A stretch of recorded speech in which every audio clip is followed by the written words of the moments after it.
This is The Red Line, where we interview three big geopolitical experts on one big subject shaping the news both here and overseas. And I'm your host, Michael Hilliard. For this show, we've talked about some places quite far off the beaten track, but I don't think we've ever talked about something as out of the way as this week's focus.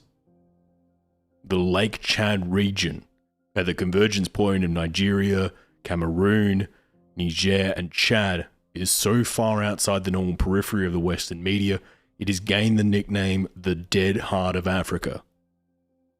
What was once the center supply point in one of the world's most important trading routes is now, for the most part, bypassed by the international community.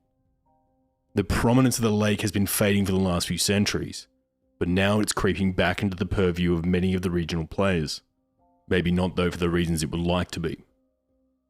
Today, the lake supports around 30 million people, many of which rely on the lake for farming, fishing, and transport. But their lifeline is shrinking at an alarming rate. The lake's surface area has shrunk by 90% since the 1960s, transforming areas that were once lush, fertile food baskets into harsh desert frontiers, creating scarcity, poverty, harsh competition, but most of all instability amongst its 30 million residents. And where there's instability, problems usually follow. See, it's not just the desertification that's been creeping in. Terrorism is also taking over large parts of the region. Groups like Boko Haram and the Islamic State in Africa are capitalizing on the fear and scarcity arising from the shrinking lake, the consequences from which are already radiating throughout the rest of North Africa. So this week we take a look into Lake Chad, its shrinking waterline, the terrorist groups growing there, as well as what groups like the US and the French Foreign Legion are trying to do to keep the lid on the problems here. And to take us through all of this, we turn to our first guest. Part 1. Shrinking Shores. I would say Lake Chad is a place that is very, very difficult for the civilians to live because of the main problem of that area, which obviously is Boko Haram. The group that had started about 18 years ago has come to, at some time, rule some of the area around the lake, and has been using the lake to gain money from the locals. And to be honest, most of the locals had to flee their houses because of the violence that has been present there since 2009 when the Boko Haram insurgency has started. Tomasz Rolbiecki is an expert from the University of Gdansk in northern Poland. Tomasz is an analyst focusing on the geography of terrorism around the Lake Chad Basin. He joins us today. Probably you wouldn't expect such a big lake in that area of the world because it's like in the middle of African continent, the western and the northern parts of Africa, because that's where the Arab-speaking population, the French-speaking population, and English-speaking population sort of mix. Once the centerpiece of the Borno Empire and an important stop in the east-west trading routes through Africa, Lake Chad is now divided up amongst 4 nations: Chad, Niger, Nigeria, and Cameroon, all 4 of which use the lake in completely different ways. But let's go through all of these individually. The biggest portion of the lake is controlled by the Republic of Chad, a semi-poor nation right in the heart of North Africa. And even though the country recently came into reasonably sized oil deposits, Chad suffered through major corruption and poverty, being ranked 162 of 180 when it comes to the International Corruption Rankings, or the CPI. The president, Idris Deby, spends large portions of his time in Paris rather than the capital in N'Djamena. And he's held the job since 1990. So how does Chad compare to some of its neighboring countries? Chad has come under the French control since late 19th century and early 20th century, and was part of the French Equatorial Africa.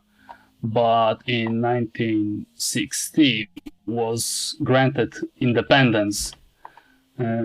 Despite this, the country was really struggling, I should say, because of civil wars, coups, and if you look on how Chad is looking geographically currently, it is bordering many countries that are facing or were facing major armed conflicts. Chad is not a really developed nation, I should say. In the Human Development Index, if you look into those statistics, it's one of the least developed countries. It's, to be exact, 187th of all of the countries around the world. And most of the Chad's GDP comes from the petroleum oils. It's about 4/5 of the whole Chadian GDP. And if a country relies mostly on the petroleum and it's still really poor, you have some worries about the future, because obviously petroleum is going to be extracted and it will no longer be there. And what comes next if you have nothing to sell to the outside world? Chad is almost completely surrounded by unstable nations and civil wars. To the east lies Sudan and their war with Darfur. That's only 100 kilometers from Chad's eastern border, and you can imagine the problems that spill over from that one. To the north of Chad lies Libya, a nation they were at full-scale war with only a few short decades ago. And to the west lies Niger, a nation currently amongst its own internal fighting. And whilst the government in Niger has some control over its main population areas around the capital, it's the deserts in the east that the government struggles to have any semblance of authority over. And those desert areas are the ones that border Chad. To the southwest of Chad lies the big brother of Africa, Nigeria. Although, as we will talk about a bit later, Nigeria itself is entangled in major fighting with its own homegrown terrorist groups, mostly ISIS in Africa and Boko Haram. Continuing counterclockwise, we reach Cameroon, just south of Chad. Cameroon is struggling with many issues itself, between civil fighting and the French and English parts of the country going to war with each other. But where we have desert fighting in Niger, Cameroon has close quarters jungle fighting, making it much harder for the government in Yaoundé to stomp it out. Whichever direction you head from Chad, you will find instability, war, and poverty. Even if you were to stay in Chad, though, there is still fighting in the country, between the fertile south and the more arid north. Are these kind of civil wars common in this area? The religious divide in all of those countries, in Chad, Niger, and Nigeria, is mostly due to colonial empires not looking into how that divide would look like. They weren't concerned that maybe one day Christians could attack Muslims and vice versa. So they were only worried about territory. They really didn't care too much about any religious tension between Muslims and Christians. Niger is much poorer than Chad comparatively, and has been struggling with various insurgencies for years now. Why is Niger comparatively worse than its neighbors in Chad and Nigeria? Niger could be perhaps the poorest country in the entire world, and the Islamist groups who are fighting in both West and the East aren't really helping in making the country just a bit richer, because in the West we have groups which are both related to Al-Qaeda and the Islamic State. And of course, in the East, we have Boko Haram faction that is also aligned with the Islamic State. And in both of those areas, and they are not only clashing with each other, mainly in the west, where the GNIM is fighting heavily with the Islamic State in the Greater Sahara, but they are also fighting the safety forces, security forces. Nigeria is fairly well off compared to the other Lake Chad nations, ranking 27th on the GDP list. I mean, that's higher than Argentina, Egypt, or even Israel. This is largely thanks to a booming oil industry and a very large working age population. Although much like Chad, Nigeria has a very prominent north-south divide. The south being along the coast is where the majority of the population lives and is heavily Christianized, and the arid north being mostly sparse and predominantly populated by the Muslim populations in Nigeria. This divide has been the source of a lot of the internal fighting for Nigeria for decades and decades and decades. Can you take us through a bit of that? The north-south divide in Nigeria is quite similar to the one in Chad, because in the north there is a majority Muslim population, and in the south there is a majority Christian population. And that obviously has to cause some tension between the north and the south.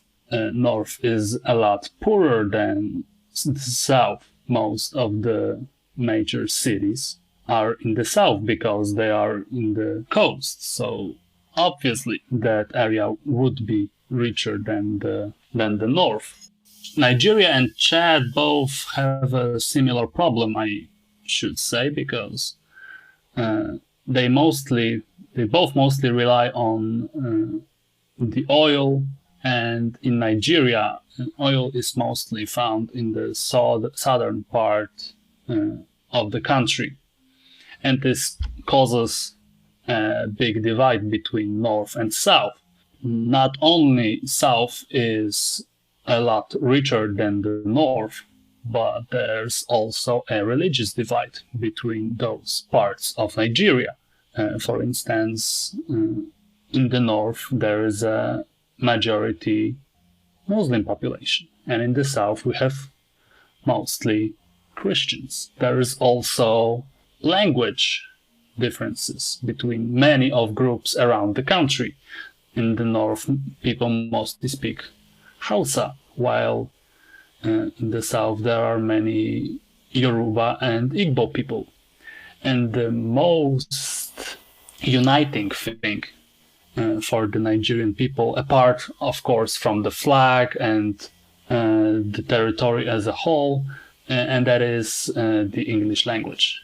If there wasn't an English language as some kind of present from the English Empire, the British Empire, the country wouldn't be like it is today. That would be probably divided into many smaller countries. Many of Nigeria's problems emanate out of the Lake Chad area, much like they do for Cameroon, for Niger, and for Chad as well. Do you think the situation around the lake is getting better or worse at the moment?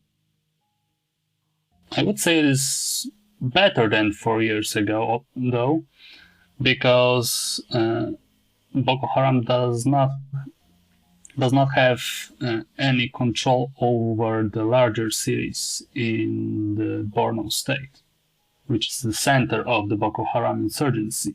It doesn't mean, though, that they are unable to launch bigger attacks, because we've seen them in the last 2-3 years. They were even able to capture some of the cities, but because of the military tactic inside of the group, which says this is more of a battle of attrition for them, because they want to kill the local security forces. They want to capture equipment. They want to destroy the equipment of the security forces. So they are not able to use them, which makes them much, much weaker. If they were to hold any of those cities they want to capture, it would cause them a lot of casualties. The group is obviously present in the countryside, not just in Nigeria, but of course in Chad, in Cameroon, and Niger. the local security forces rarely leave the city centers. Sometimes they launch bigger offensive against them, and this is something that the local forces have to do, because the terrorists use the countryside where the security forces cannot operate, because there they would be a lot easier to be ambushed and killed. Where there is a lack of government or a lack of law and order, chaos almost always springs up to take the reins. The man with the gun becomes the leader when there are no other leaders around. The governments in N'Djamena, Abuja, Niamey, and Yaoundé may hold their capitals, many of their major cities, but along the periphery, the country becomes more like an archipelago of large towns than a conjoined state, where the journey from one city to another travels through large swathes of ungoverned territory often surrendered to the terrorists. And out of these vacuums have risen some of the most brutal terrorist organizations the African continent has ever produced. Al-Qaeda, ISIS in Africa, and of course Nigeria's own Boko Haram. And to talk more about that, we turn to our second guest. Part 2. Fighting Terror with Terror. I think Boko Haram, in many ways, is a very Nigerian thing. It's a lot of it has to do with very Nigerian dynamics. The tension between a supposedly Muslim North and a supposedly Christian South, and this is a question of perception there, because it's not exactly that.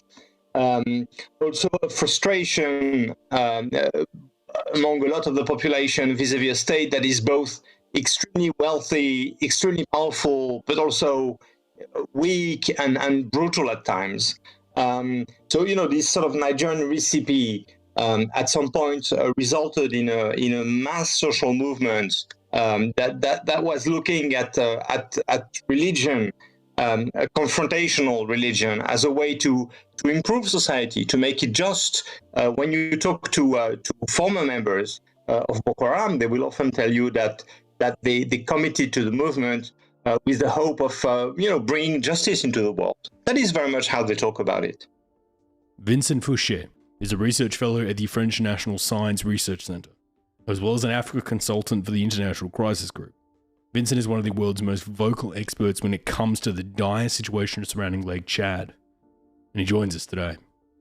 Well, I think one of the big differences, for instance, if you compare it to other jihadi movements in the Sahel, is that it began as a social movement, as a mass social movement. It had a lot of followers before entering into a violent phase. And so that gives the movement a degree, number of followers that is quite significant. And because they are confronted, they are fighting a Nigerian state, and also the neighboring states in Niger, Chad, and Cameroon. But the real focus is Nigeria. It's very much a Nigerian story. Because of that, it's a state that has serious governance problems, including in its security response, and they've been able to secure significant territorial control. The movement is factionalized in two factions, and they each faction basically has a number of strongholds, usually in areas like hills or forests or marshes, and from those areas over which they exert real control, including fiscal control. They are taxing the civilians living there. And so from those strongholds, they're able to exert influence beyond. It's quite different if you look at what the situation of jihadism in the Sahel, in Mali and Niger is. It's where it is a lot more about networks than about actual quasi-states, exerting territorial control. Boko Haram, which in English would roughly translate to against Western education, started out as a terrorist group in the north of Nigeria. Where have they spread to now? How far does Boko Haram reach? Well, they are limited to Nigeria, more specifically to the northeast of Nigeria. They had a followership in other parts of the north, but actually, when the war really began, They were able to mobilize and organize in the Northeast. And they did so because the Northeast has some interesting geographical oddities. These forests, marshes, hills that are very useful to wage guerrilla. Also, that part of the Northeast is a very interesting border situation because 4 countries meet there: Niger, Chad, and Cameroon meet with Nigeria, and they meet in this very specific place called Lake Chad, which should not be imagined as an open water, massive open water lake. It's not Lake Michigan. It's a lake with lots of foliage, lots of marshes. There are different basins. It's a very complex system, and it's one that is very very good for circulation and for hiding as well.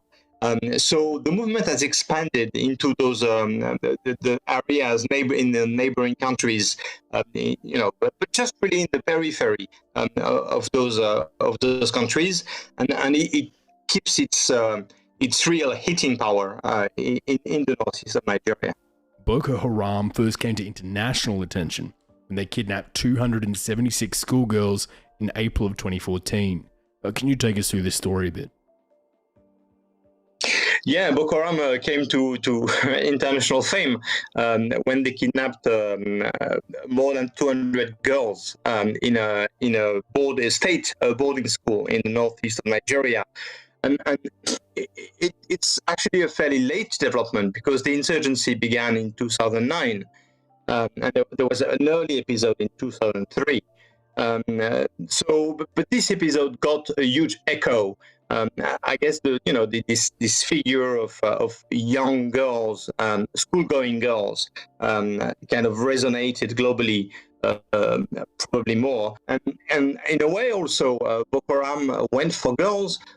Partly because the Nigerian state was going after their own women, their own families, and was arresting the wives and daughters of Boko Haram associates as punishment. So the violence there is, as always, is interactive. One side does something, and the other reacts and adapts and sort of answers. Violence is dialogical. Most terrorist organizations get a big chunk of their funding from overseas donors. Where is Boko Haram getting their funding from? In the initial days, there were some connections with Al-Qaeda. There was some money apparently that came at some point from Al-Qaeda or from Al-Qaeda affiliates in the Sahel. In 2015, Boko Haram pledged allegiance to the Islamic State, and some money also came from the Islamic State. But the fact is, the movement is largely self-funded, funded through partisans who pool money to finance the activity, and they did that before the violent outburst. They were doing social work, they were organizing preachings. It was largely based on money pulled together from members. After the war began, it kind of turned into some sort of racketeering. The big men, the traders, the big politicians, Boko Haram members would go with guns basically for shakedowns to finance the movement. Banditry also has played a part. Hostage taking, there were some very serious, $1 million ransoms paid on occasions. And also more recently, largely due to the influence of the Islamic State, one of the factions basically did a lot of effort to develop its fiscal system, taxing the trade in cattle, in fish, trying to stabilize a relationship with the population to tax it moderately, in a controlled way, in a sustainable way. The Nigerian army has been fighting these guys for almost a decade now. They have planes, they have tanks, they have sophisticated weapons. So why hasn't the Nigerian army been able to actually deliver the knockout blow here? How come they haven't knocked out Boko Haram after a decade of fighting them? It's a complex story, and I think initially there was a certain reluctance because the initial response was extremely hard and actually fed the flame, then there was a degree of cautiousness. The elites in the north were trying to sort it by themselves, by negotiation. It didn't quite play out. And then they went on the military offensive again. The problem is that Nigeria has a lot of fronts, lots of areas of Nigeria, no trouble, and the military are involved in many internal issues, banditry, cattle rustling, separatist movements in the southeast. There's a variety of fronts, so it's difficult. The army is not very good at mustering durably resources. So much so that in 2015, President Goodluck Jonathan actually resorted to South African mercenaries to help them. And that was really when the tide was stemmed, because the Nigerian army has got huge governance problems, huge morale problems as well. There's desertions, sort of mutinies or incidents between soldiers and officers. All sorts of stories about allowances not being paid, soldiers staying on the front line for months without leaves, those kind of mismanagement and problems like that. There was very serious episodes also of corruption, of embezzlement of money, fake arms deals, whose money basically disappeared. So I think this is very much part of the limitations. Some efforts have been made, but there's those are deep tendencies in the whole of Nigerian politics. It's not just the Nigerian army. It's a country with a serious governance problem. Boko Haram mostly operate in the north of Nigeria. So would someone living in the south, let's say in Lagos, the biggest city in Nigeria, would they be affected much by Boko Haram from day to day? I think that is very much part of the problem, actually. There were very few operations in the early days, bombings by Boko Haram, especially in Abuja, the federal capital. But yes, the bulk of the country is not really exposed. Is exposed only through the media, with very basic understandings, with very little nuance, a lot of propaganda. So that's a problem there, and of course it makes it difficult to mobilize the public opinion, because the perception is not accurate, and it connects to this very big north-south divide, which is a big problem in Nigeria, which is one of the causes of Boko Haram, and which is in a way being fed and transformed by Boko Haram. So there's a lot of conspiracy theories. There was this sense for a time that the Christian president, the one before the current president who's Muslim, that President Goodluck was, just using Boko Haram to destroy the north or the northeast, and diminish the extent of the vote of the Muslims. And then there's rumors that the Muslim president now is actually protecting Boko Haram.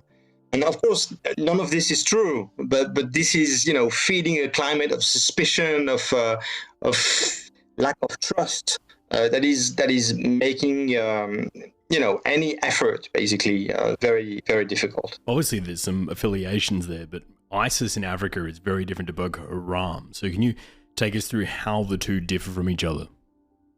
Okay, so in 2015, Boko Haram pledged allegiance to the Islamic State and became the Islamic State in West Africa province. But then in 2016, there was a divide within this Islamic State West Africa province. And so one faction under the historic leader, Abu Bakr Shekau, went back to Boko Haram's actual name, which is Jamaat Halal Sunnah Lidawati wal Jihad. And then the other faction stayed with the IS stamp and kept the name Islamic State in West Africa province. So they are really operating in the same area, though in different portions of the same area, of the northeast of Nigeria and the Lake Chad area. And so the Islamic State has helped significantly their faction evolve, professionalizing it, sending some trainers, sending a lot of organizational and tactical advice, helping them use drones, for instance. I'm talking about commercial drones, just for observation, not military drones. So all sorts of innovations have been transferred by the Islamic State to the Islamic State in West Africa province. And now the Islamic State in West Africa province, actually, the Islamic State chose to put another group which operates at the Mali-Niger border, which used to be known as Islamic State in the Greater Sahel. They were also put under the Islamic State in West Africa province. But the organizational links between those two subsets are apparently not very strong. So it's a fairly complex geography, I'm afraid. But when it comes to the fighting around Lake Chad, is it mostly ISIS in Africa, or is it mostly Boko Haram? Well, the Islamic State in West Africa province is certainly the more numerous and the more active one, and they are the ones doing the biggest hits against the forces of Nigeria and the neighboring countries. But the situation is a bit fluid. Because there are tensions within the Islamic State, pro-Islamic State faction, and some subsets have left and gone back to Abu Bakr Shekau's movement, bringing their knowledge, their experience, their revised tactics. So some pro-Shekau groups, subgroups have been quite active, especially on Lake Chad itself, in the northern part of Lake Chad. There's a group led by a man called Bakura, which is favorable to Shekau, which has been quite active. They did a massive attack against the Chadian army in Chad, in Bohoma, in the Chadian part of Lake Chad, some time back. So, ISWAP is the most powerful, but the other ones are learning. Countering a lot of these terrorist groups in the region would be the French Foreign Legion, an elite squad of troops run by the French government who do quite a lot of operating in the formerly francophone parts of Africa. Can you take us through who the French Foreign Legion are and why they operate in this area of the world? Well, I mean, they have a significant force, which is called Barkhane, which has a strike force as well called Takuba, and what they are doing is basically they are trying to do sort of sharp, very aggressive operations against Sahelian jihadi, and they have some success. Of course, the problem is a series of tactical success is not a strategic success. And are the French Foreign Legion completely supplied and logistics-wise supplied by Paris, or do they also coordinate with the Americans and other allied partners in the region as well? No, there's a lot of cooperation between Western countries around issues in the Sahel and Boko Haram. For instance, the US provides crucial support for the French army in terms of air transport. The air transport of equipment and men. France has a sort of structural problem there, and the US is very important in helping French military mobility. And there's all sorts of exchanges of operations. Some of the French operation is fed by US intelligence. The French, the US, and the British are also providing intelligence to the armies in the Lake Chad, in the MNGTF, or in the Sahel through the G5. There's fairly lively military regional cooperation. Many leaders in this region have been there for quite a while now. President Deby of Chad has been there since 1990, President Issoufou of Niger has been there since 2011, and Cameroon's President Biya has been in power since 1982. All three of these leaders, though, have one thing in common. They all have very close ties with successive governments in Paris. Do you think Paris helps support these leaders and suppress opposition from rising up to ensure a more stable region for Paris? Well, at least on one occasion, the French Air Force played a big part in stopping a column of rebels that was coming down on the capital of Chad. So it's quite clear that acting the anti-terror fighter helps Déby. Gets special treatment from international institutional financial institution. Get support from France or the US at key moments, and it's not the only state doing that. I mean, clearly Uganda, Ethiopia, Kenya get a lot of mileage from their commitment against the jihadi organization, and of course it's a problem because it kind of gives a free pass to those states. It sort of encourages them to be not so careful about governance, and that's a problem because a lot of those jihadi movements are precisely fed by governance problems.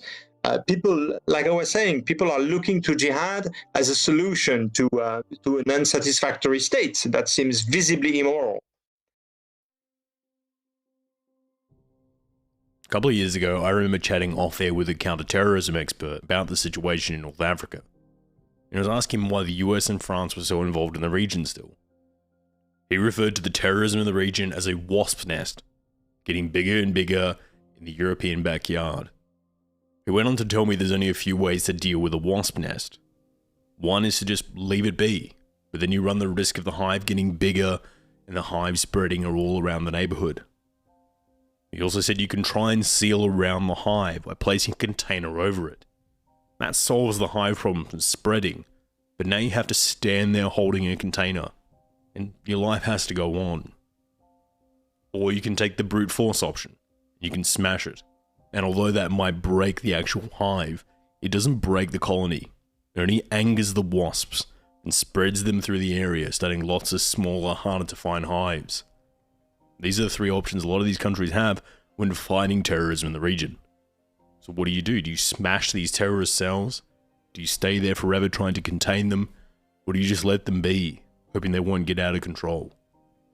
Well, to talk more about this, we turn to our third guest. Part 3. Colonial Leftovers. We know remarkably few details about the various groups that are active there. All of the states that are involved, that is to say Chad, Nigeria, Niger, and Cameroon, all are fundamentally weak states, and in all three countries, though to a greater or lesser extent, much of the population is alienated from the formal government.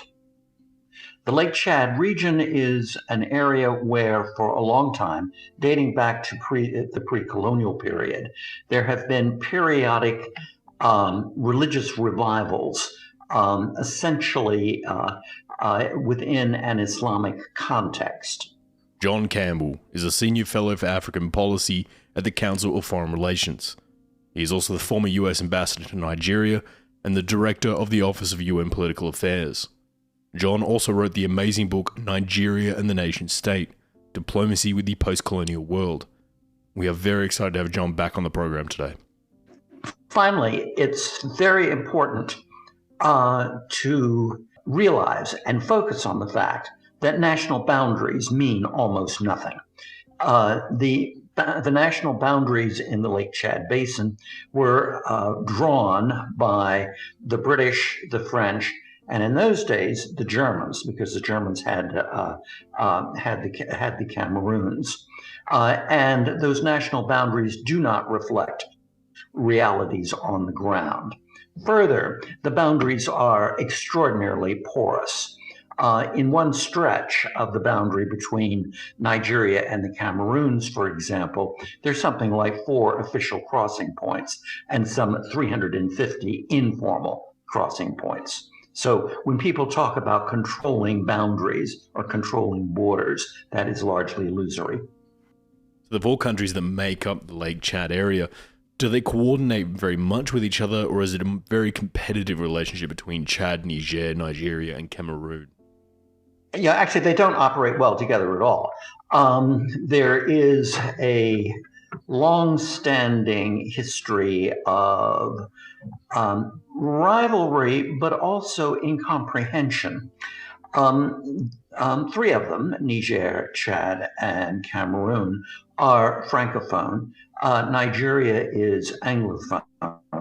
Nigeria is vastly larger than the others. The best estimate now is that Nigeria is some 214 million people, and the population is growing extremely fast.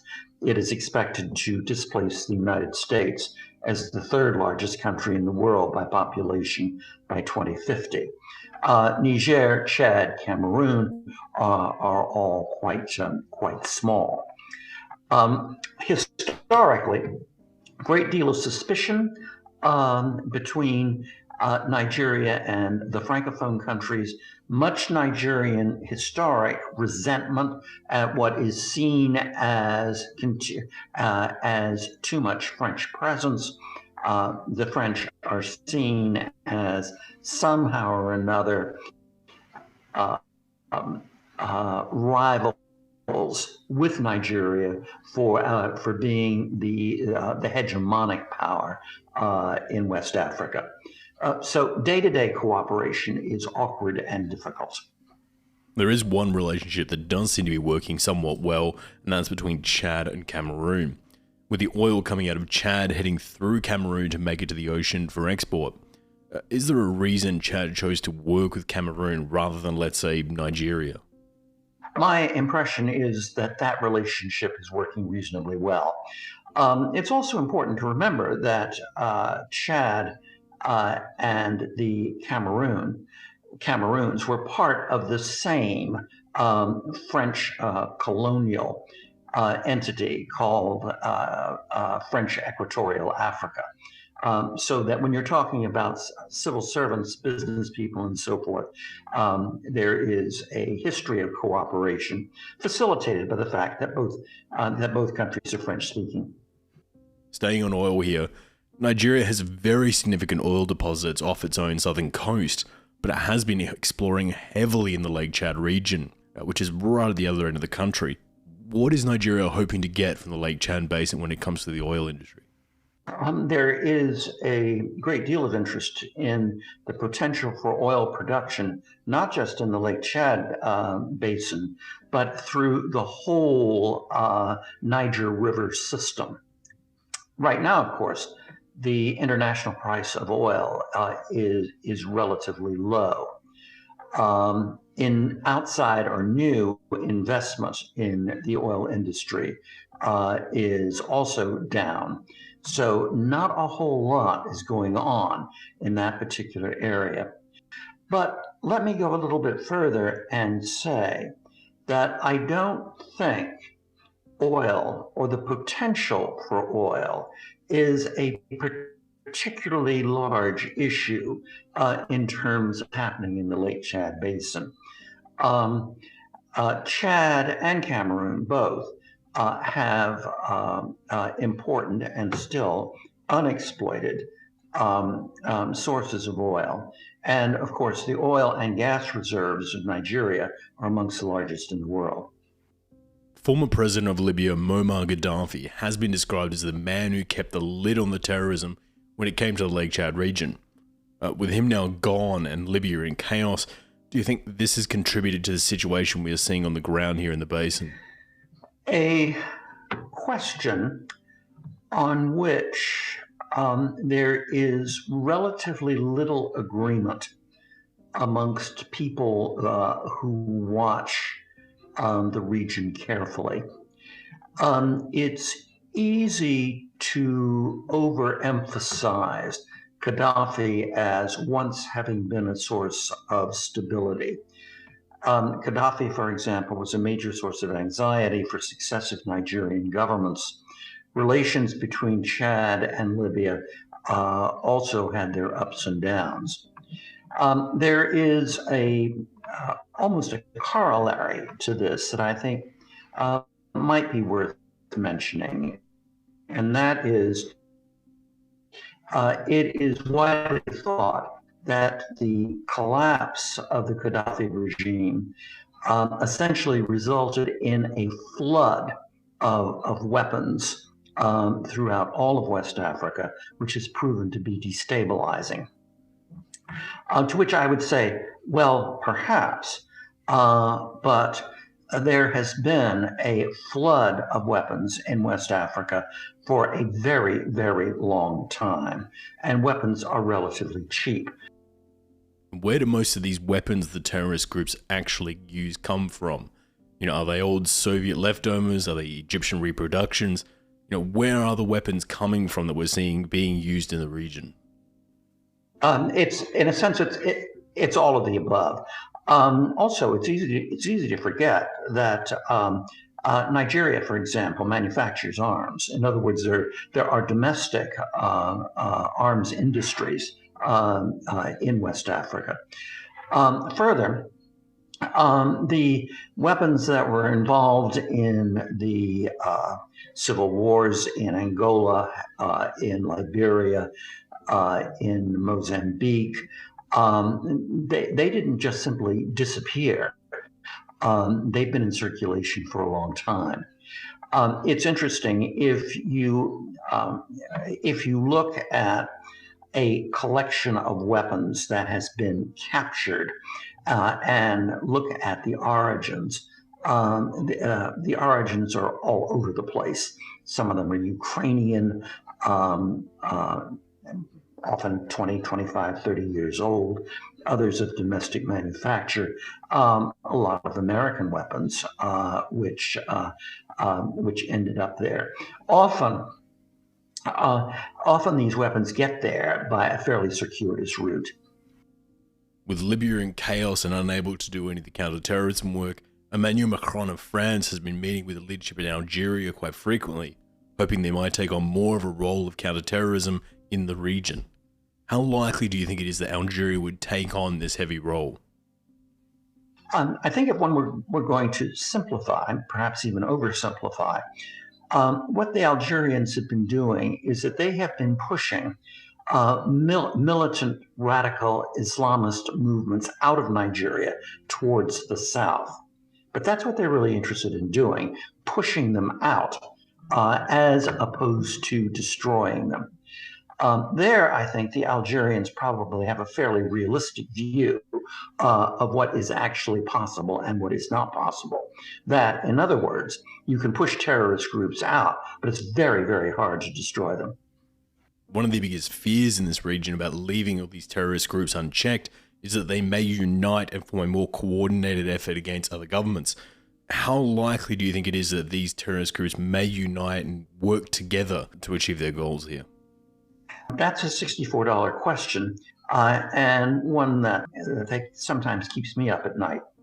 In other words, we talk about Boko Haram in Borno and in the Lake Chad Basin. But Boko Haram's operations may indeed be shifting towards northwestern Nigeria. And there is the potential that there could be either tactical or strategic cooperation amongst the variety of radical Islamist groups that are operating in the Western Sahel. What mitigates against it a bit is that these various Islamist groups all have rival leaderships. The relationships within the ruling group of each of them tends to be unstable and often quite bloody. So the question would be whether a common ideology, a sort of Salafist version of Islam, would be strong enough to overcome these other divisions. Up to now, in some areas, there has been momentary cooperation among them, but also cooperation with the important criminal, particularly smuggling networks that operate all over the Sahel. But there doesn't seem to be, thus far, any overarching structures. In other words, there's been nothing like the caliphate that the Islamic State established in Iraq and in Syria. It's been much more diffuse. When we look back at something like the ISIS caliphate in Iraq and Syria, there was a lot of money being donated from richer Gulf states and wealthy benefactors. Are we seeing these sorts of donations flowing to these African groups, or are they, for the most part, locally funded? I would start with the fact that the kind of terrorism that you see straight across the Sahel is really quite cheap. It doesn't require very much money. So that even small amounts of money coming from even individual benefactors can be pretty significant. If I were asked to state my own position, it would be that, yes, there has been some outside money, but that it has not been transformative. That essentially most of the terrorism that we see in West Africa is locally funded, frequently by criminal activity, particularly kidnapping. Kidnapping can be enormously lucrative. The kidnapping of Europeans, particularly so, since, while they all deny it, European states have been known to pay enormous ransoms to secure the freedom of their own nationals. The United States has been getting more and more involved in this region of the world, even expanding its drone bases around Agadez in central Niger. What do you think the overall strategic goal of the US is here in the Lake Chad region? So the U.S. military presence is extremely small, and I would say is very largely marginal. It's perhaps its most important dimension is that it provides a certain amount of logistical and intelligence support, particularly for the French in the Western Sahel. It's easy to forget that France and the United States are in fact quite close allies and have been now for really pretty much since the Second World War, so that the support for the French in West Africa should be seen in the context of a much larger relationship.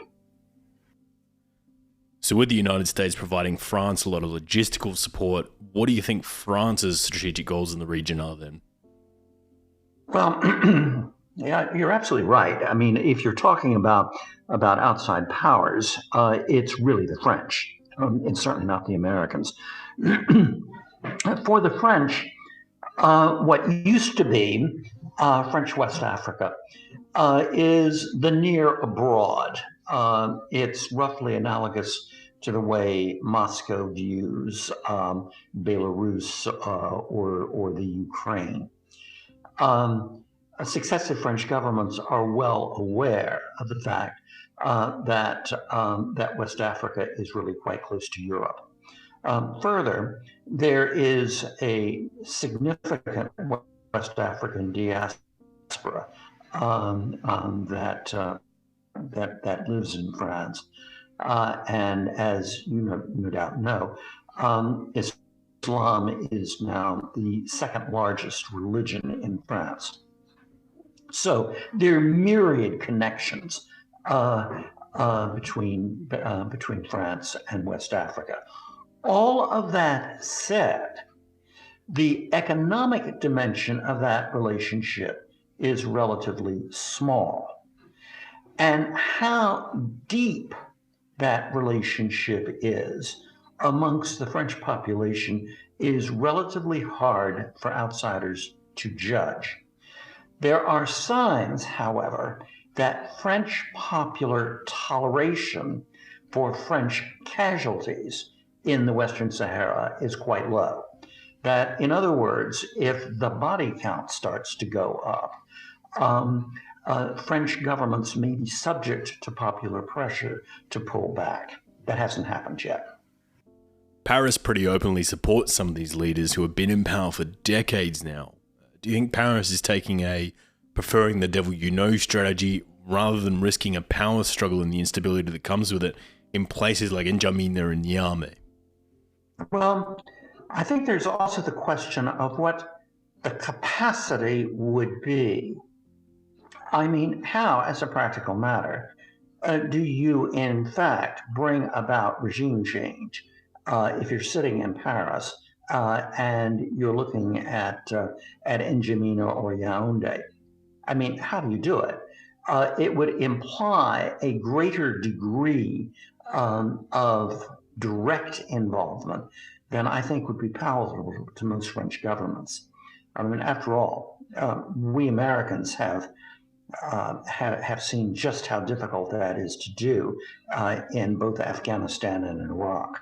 Yeah, no, I'm skeptical whether any outside power, be it France, be it the United States, be it the EU, I'm skeptical whether they could actually stabilize the region.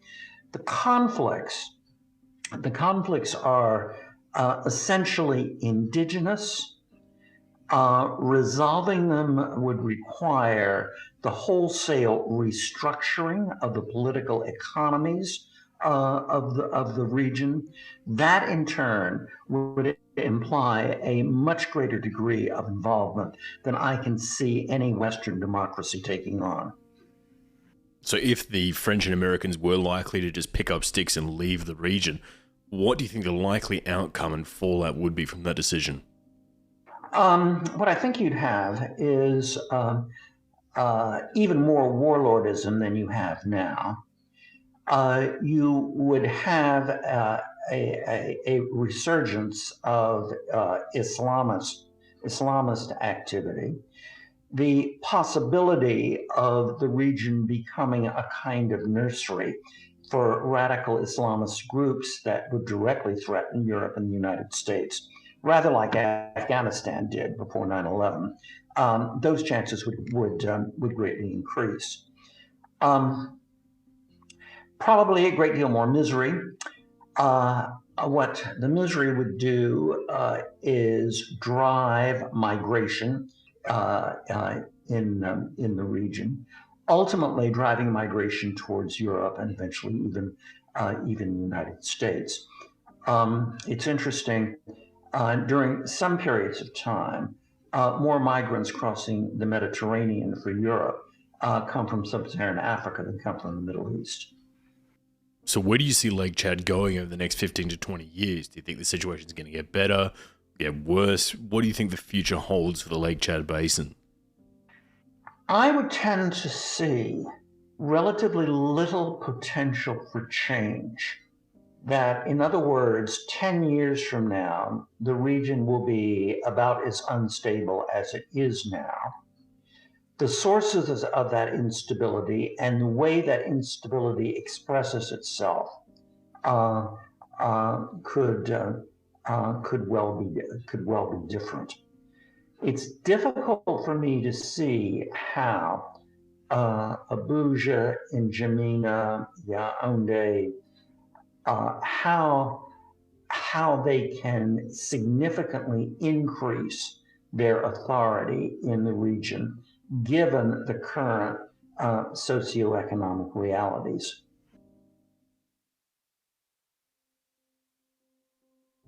It's hard to work on any problems when you can't work on the source of the problem. And no matter what anyone in this region is trying to achieve here, the matter of the fact is the lake is shrinking quickly.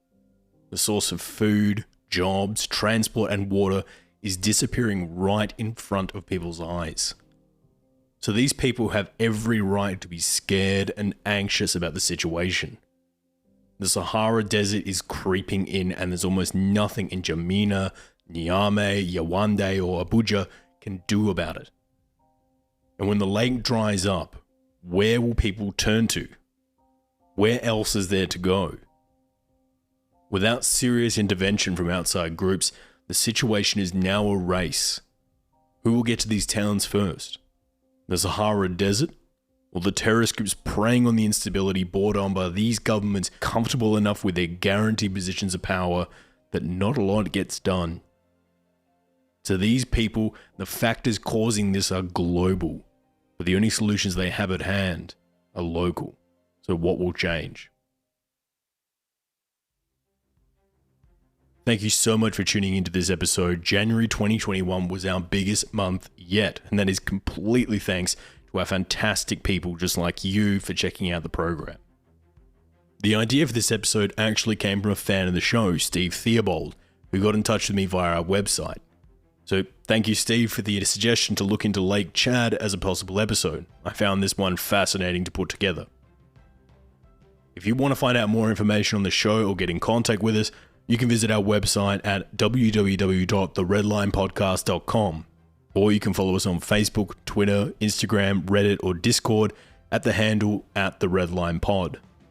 And if you want to find me on Twitter, you can find me on the handle on Twitter at MikeHilliardOz. Oz is in Australia.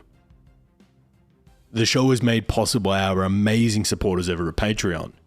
Each of these people donate a few bucks a month to the show, and it helps keep this thing running. And I cannot thank each and every one of them enough for their support. I regularly catch up with our Patreons at our bi-monthly live Q&A sessions. We actually just had one last night, which was a lot of fun. And we also do group catch-ups playing geography games like GeoGuessr, all with our widespread audience from all around the globe. I really love hanging out with you guys and girls, and if you want to come join us at these hangouts, you can support us for just as little as a couple of bucks a month. Each and every dollar we make from the Patreon goes straight back into the show, so we can go off and chase bigger and better stories. So of those of you who do decide to donate to the show, a huge thank you from myself and the rest of the Red Line team. Another big thank you goes out to all of our guests this week. Tomasz Rolbiecki does some of the best journalism you'll find on this region of the world, collating thousands of data points, articles and reports from sources all over Africa. He really does a lot of stunning work in this field, and if you want to check out some of his work, you can find him on the Twitter handle at Tomasz Rolbiecki. Vincent Foucher came to me highly recommended for one of my friends over at the Crisis Group, and it is pretty easy to see why. Vincent has been one of the best sources around when it comes to this region of the world, writing some of the best articles that help bring light to an often overlooked situation on the ground. So for on-the-ground analysis, I don't think you could find many people better than Vincent. And if you want to check out his work, you can find him on Twitter on the handle at Vincent Foucher. John Campbell had been on the show previously for our piece on South Sudan, and to this day he still remains one of my favourite guests of all time. John has been at the forefront of Western African policy for decades now. John knows who all the major players are in this region, and can give amazingly detailed analysis on the overall strategic trajectories for all the players in the region. He's a great source and an even better guy. And if you want to check out John's work and find him on Twitter, he's available at the handle at John Campbell CFR. As we mentioned last episode in our Ukraine piece, one of our patrons suggested we should add a recommended reading list to the end of each episode, so people who are heavily invested in this week's story can go and read further up on it. So here are my 3 book recommendations for this fortnight for Lake Chad. The Looting Machine by Tom Burgess, probably one of my favourite books I read last year, all about how African mining and politics works. You should check out Nigeria and the Nation State by the amazing John Campbell, all about how Nigeria works, and we probably could have done a whole piece on Nigeria just by himself. And my 3rd book recommendation for Lake Chad is New Architecture of Regional Security, Perspectives on Global Terrorism Insurgency in the Lake Chad Basin by Ousmane Aitar, for some of you who want really detailed work on this area. As many of you know, this show only functions because of the amazing support from my team. Mark Spencer, who does the bumpers for each of these episodes, is one of the best in the business when it comes to voiceover work. He not only produces amazing content for himself and his show, but also has the skills to run an entire network of shows and video channels. Mark has one of the most solid work ethics I've ever seen in the industry, and we are very lucky to have him on the Red Line team. You can find Mark on Twitter with the handle @ClimacticShow. Owen Swift is one of the brightest people in foreign policy I have ever come across, writing a whole series of amazing papers on a number of diverse subjects. Owen has joined our team recently as one of our key researchers. He rebuilt our website and also wrote a bunch of amazing articles and features that really have become a great asset to the show. I get the feeling we'll be hearing a lot more from Owen and his writing over the coming months, and I'm very excited about it. But if you want to get ahead of the curve and find out more about Owen, you can find him on Twitter with the handle @OwenASwift. Joe Hawthorne helps us clean and prepare the audio to get this show to the quality we're chasing. Joe is the single reason this show sounds so crisp as it does, and if you ever wanted to hire Joe for yourself, I would highly recommend it. Joe is also working on transcriptions on a number of our episodes as well, so stay tuned for more of his amazing work on that front. But if you want to find Joe on Twitter, he's located at the handle @JoeHawthorne77. The last thanks goes out to you for listening to the program. I know I say this almost every episode, but every time I get DMs and emails from you guys, it always brightens my day up. I met so many amazing people from them reaching out to the show, and I've caught up with many of them over Zoom for a beer, and I cannot wait to meet even more of you. Some of you I am very proud to call close friends these days. So thank you to all of you who listened to the show, told your friends, and reached out to us here at the program. We will be back in another fortnight with a slightly different themed episode. One that we've been working on for a while now. I'm pretty excited to finally put it out. But until then, have a great week. Thank you, and good night. The views and opinions expressed in this episode are solely those of Michael, our guests, and the Red Line podcast. They do not represent any government or organization and are solely our own. For more information, please visit theredlinepodcast.com.